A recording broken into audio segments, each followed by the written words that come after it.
Welcome to this recording session, which is taking place in the library of the Cervantes Institute on the occasion of Borders, the Irish, Spanish, Latin American Festival. We are delighted to welcome Kevin Barry today, and for the few moments that we're going to spend together, we're going to talk about borders. The theme of the festival is very, very topical, and I'll ask you to bounce back on this later on. We are at a time when we have hardening of geographical borders. We're at a time of hardening of political borders, and yet we're at a time of loosening of artistic borders to some extent. We're at a time when we are talking about migrant crisis, and maybe literature talks about this, as we might see. We are at a time when we are talking about borders with Brexit, the awful name of Brexit, and maybe the awful situation, I don't know. And we are at a time of new technologies which reshape the mind of mankind, and which is going to take us to places that we might yet not envisage. Borders can be also about the notion of language as a border, and your books have been translated into Spanish for this effect, and are in the process of being translated into French for the last one, as we're going to see. And of course, language as a border is a very big one. So, Kevin, very briefly, you are born in Limerick. You are one of the prominent Irish literary figures of today. You started as a journalist, which is another type of language that you use, where you were working for Glasgow's Sunday Herald, where you also worked for the Irish Examiner, the Irish Times, and so on and so forth. You have published short story collections, and you have also published novels. In terms of novels, we have The City of Bohan, that has been translated in Spanish by Ciudad de Bohan, by Rayo Verde, by Javier Carvó. Yep. And your latest book, which was published in 2015, Beetlebone, is coming out with the same publishing company, Rayo Verde, and is also being translated into French at the moment. And the Irish public and the world public would know you because of the many accolades that you have received. And we're not going to mention them all, but the most important one, probably the most significant one for Ireland, was the International Impact Dublin Literary Award, which was awarded to you in 2013 for the City of Bohan. So, Kevin, borders. Well, I guess writers and artists and musicians of all stripes are always drawn to borders as entities, because borders are where collisions occur, and when collisions occur, sparks fly, and these are interesting places. I think with all the craziness we've witnessed in recent years and so many strange things going on in the world, it seems to be that in our century, borders are no longer fixed entities, and there's a great fluidity now in what we would have seen as fixed entities in the 20th century. So it's a time of great flux and interesting times for writers, I think. And also very interesting to me the way the forms between, the borders between literary forms, for example, are very much breaking down over the last few years. Traditionally, there were these set boxes of memoir and the novel and nonfiction and the essay form and the dramatic forms, but now they all seem to be bleeding into each other, and writers are impatient, I think, at being placed in any one particular area. I want to move beyond all the borders. And how do you see your specific role as a writer towards this fluidity?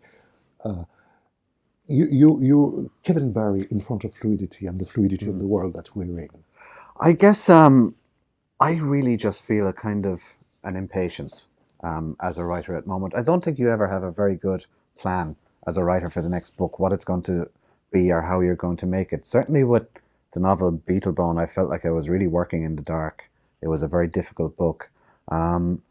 It's very disparate in its effects. There are 9 sections. There are essentially little radio plays in there. There's a long non-fiction essay, come memoir, at the center of the book. There are traditional fictional chapters, as you would get in a 19th century novel.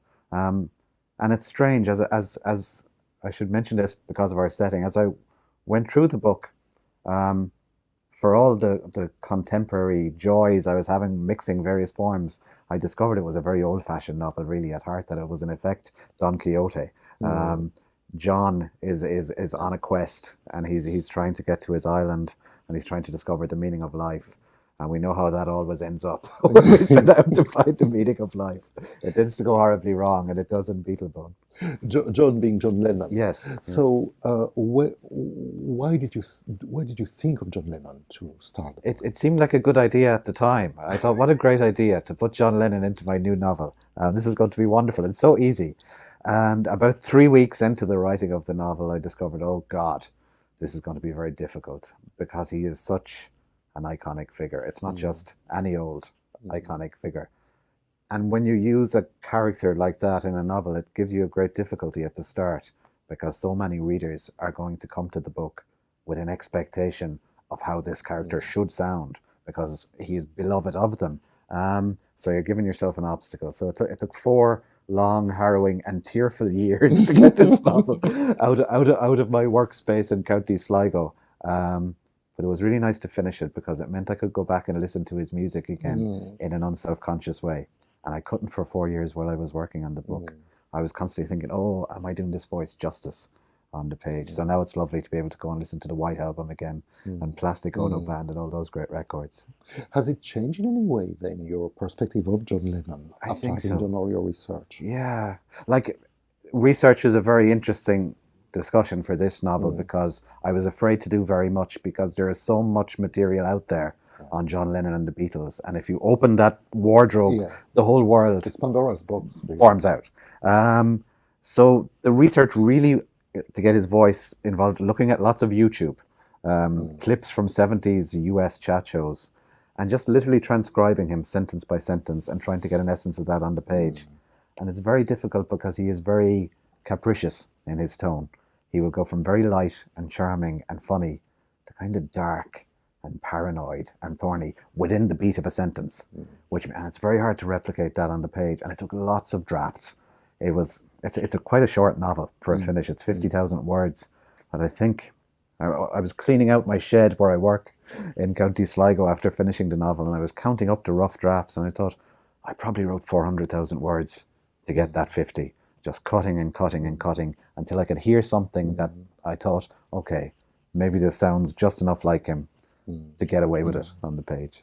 And did you feel a connection with John Lennon, or with the character of John Lennon when you were writing it?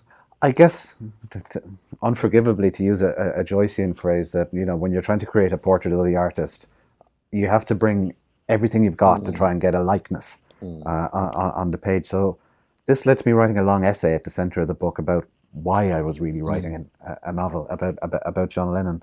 And it came together in quite an accidental way, that essay.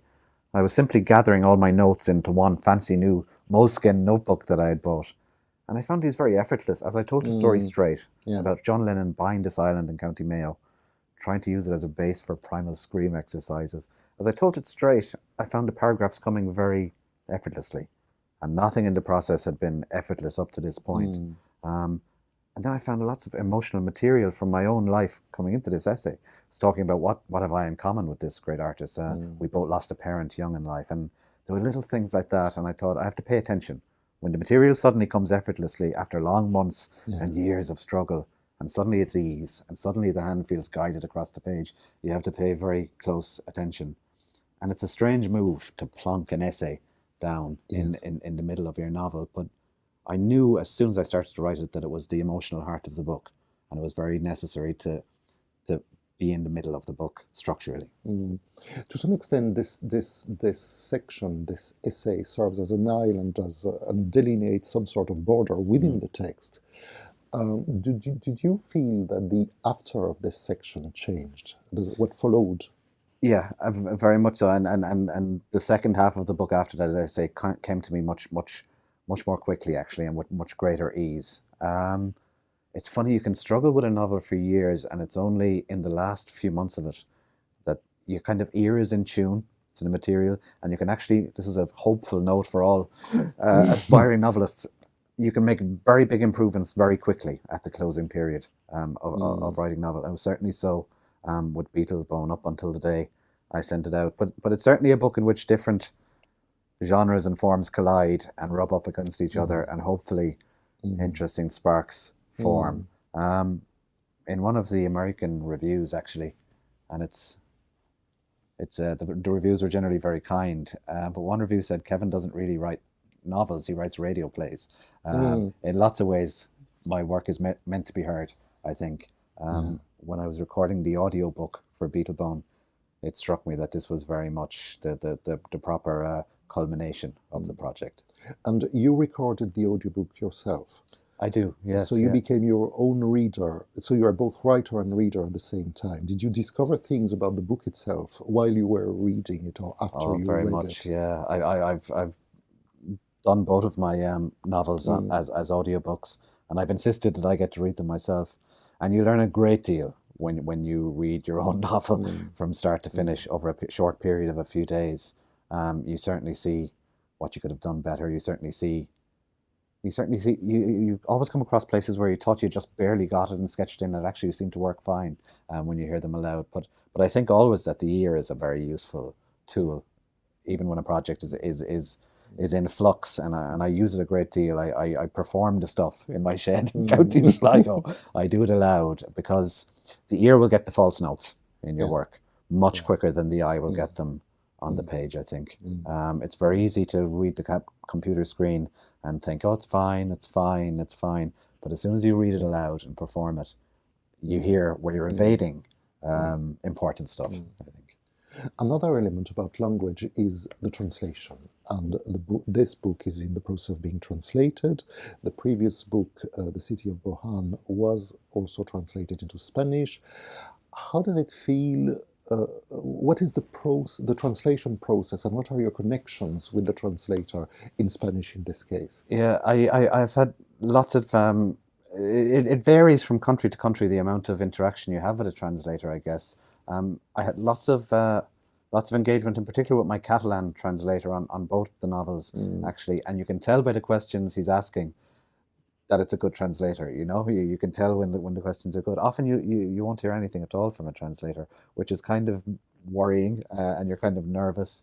But it's impossible for me to say, what they're. I think I'm probably difficult to translate. I unashamedly write in a high style, very often in an Irish idiom, in a very West of Ireland idiom. So I don't think a direct translation of the works is possible in some ways. I think somebody said to me about the previous novel, City of Bohan, a conversation with a translator about how do we do this in French, and I said, you just have to imagine this is a French story. Imagine this is Marseille in the 2050s, and imagine it as a French town, because you can't really bring in the Irish idiom in a direct way. It has to be translated into an idiom that would work for Nice or for Marseille in a future dystopian world. And yet here we're in Clube, on this island. Why do you think John Lennon went towards an island? Why did he want to buy this island? And it's for sale again, which is the wonderful thing. His island in Clube, but it's gone up in price by quite an amount. Writers are always drawn to islands for some reason, and artists, I think. You can imagine, actually, in his life, and if you consider the maelstrom of unprecedented fame that surrounded him, the idea of a little island in the middle of Clube, lost in Irish mist and clouds and rain, must have been so very attractive. I did visit his island as part of the research for the book. What's interesting about it, the Rinnish Island in Clube, is it's one of the loudest places I've ever been. It's a nesting site for terns and various seagulls, and they don't like it when humankind shows up, and they let you know about it. And it's funny to think of him buying a meditative retreat off the west coast of Ireland and finding out that it was louder than Manhattan or louder than Tokyo. But it's. I think the idea of a quest for an island gives a lovely natural shape to a narrative. We are all metaphorically looking for our islands in life, looking for the quiet, calm place where we can gather some perspective on what's going on around us. In lots of ways, for all its effects and trickery, it's a very simple story about aging. He's in his late 30s in the book. It's quite simply about a man going into middle age when a lot of the kind of glamours and excitements of youth even in his position, are passing by on what comes next. And of course, we know the real life story is going to give the book a certain poignancy. But it was a very difficult novel, and it was constant source of anxiety, because you think, am I doing this person justice? You know, he didn't ask to be plonked down in a crazy novel in the west of Ireland, and I have to get this voice as right as I can do. I'm sure he would enjoy it. But the another thing is that John Lennon, to some extent, had a very strong political presence in Britain of the time, and now in world music and world culture of the time. Do you feel that yourself, as an artist, have to have some sort of political presence, or do you see literature? How do you see the connection between literature and politics? I think whatever you write has a political intent, and very often it will be a surprise to you when you see what it is. You discover so much about your work as a writer after the fact. You know, years later you discover what a story was really about. I think Lennon politically was a very interesting kind of cusp figure. I think he was ahead of his time in lots of ways. He was probably the first of what we now describe as the new man in some ways. You know, he was very in touch with a feminine side. He was a proto male feminist. Looking back at that time, it was in the 1970s in Ireland when the book is set. And very often when the Irish West is portrayed in our literature, it's about the farm or the small town.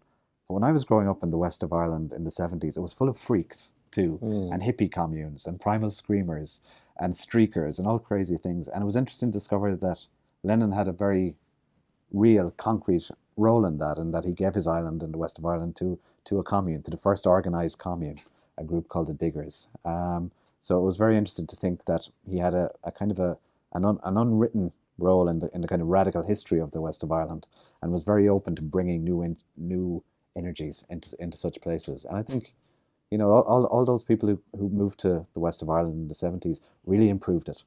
It had been a white Catholic monolith as a culture, and very strange and interesting new cultures came in, and for my money really livened the place up a little bit. You are talking about John Lennon as somebody who is being radical, and you are right. Your writing, to some extent, is also quite radical and brings some sort of novelty onto the Irish literary scene.